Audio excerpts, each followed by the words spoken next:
every once in a while, plate plays some tricks on me. One of the last movies I watched before I suffered brain damage was Death to Smoochy. I'm gonna guess here. I know Danny DeVito directed it, but the screenplay was it's a great story. It's a different screenplay, and initially, as I'm watching it, I was thinking, God, this is just a really badly written screenplay.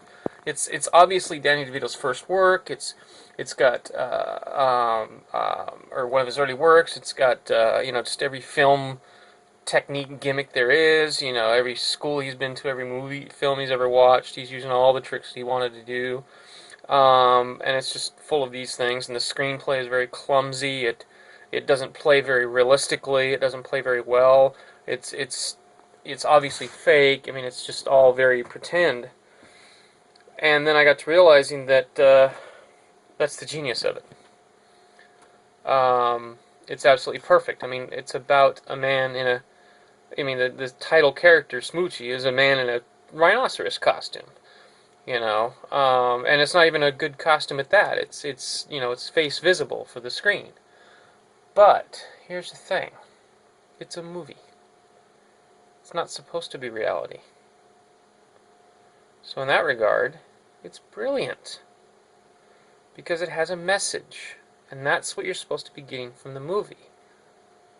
The unfortunate thing is that a lot of people are distracted because of the fact that it's not as good as the other movies. But here's the thing. The critics would say Death to Smoochy is bad because it doesn't seek perfection. I would argue that it did, and it achieved it. Hopefully it was intentional. But in my mind, Death to Smoochy is one of the finest movies out there. It's a very, very good example of a movie. Because it doesn't immerse you in it as much as it doesn't immerse you into the movie. It leaves the message out there for you to see and allows you to take apart the characters. The characters are very real in this. Some of the acting's pretty bad, especially Danny DeVito's. No offense, Danny. It was pretty bad. But the characters, the movie, I mean, the story is what's really important here. The story and the characters and the development of the characters.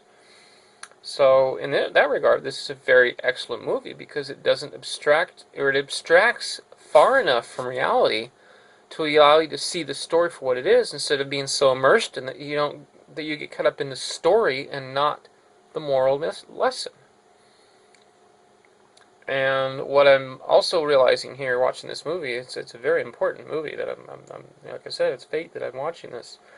Another thing that I'm realizing is that we already have in place the infrastructure that we need to fix humanity, to fix the world, fix everything. It's movies, it's entertainment, it's television, it's all of that. We have the techniques, we have the knowledge, we have the know-how, we have the expertise. The only thing we lack is the perspective. And that's where this movie really plays into that, is this perspective, this seeking perfection. I said this movie would be criticized for not seeking perfection. They haven't written the scenes as good as they could be so they could be realistic. Well, that's a perspective. That's a perspective of what is perfect. But there is one universal perspective of what is perfect and what is a perfect movie. And that's the perspective that takes everything and everybody into consideration as far as the best possible outcome of the movie. Because whether or not it is intended, whether or not we like it, there are outcomes, there are consequences. These movies all have effects on people. They affect our brains. Because we refuse to acknowledge, or because we refuse to understand, or because we don't understand, whether we want to or understand or not, the fact that we don't understand is no reason to assume that it doesn't work. We have to understand completely the effects. That's what the universal perspective is understanding all of those consequences and making sure that the decision, that the effects that this movie has are the ideal effects. And if they can't be ideal, then maybe the movie shouldn't be made. So that's what perfection is, and in that regard, I believe this movie comes a lot closer than anybody could possibly imagine to perfection. So that's what we have. Yeah, I realize why it's so brilliant and I didn't explain it well enough, that the movie To Smoochy is the way it is, and I realize how it is. It comes off like a play.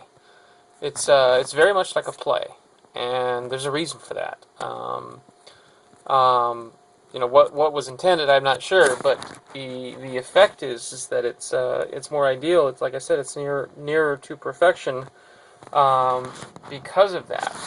And the reason is because a play allows you to think about what's being presented.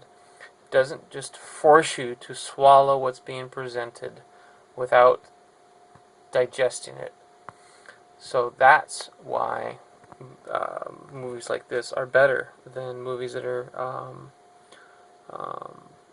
for stories like this than movies that are more realistic. Those are for a different kind of lesson. I mean, those still have value, so we shouldn't dispense with those, but they should be teaching some lessons.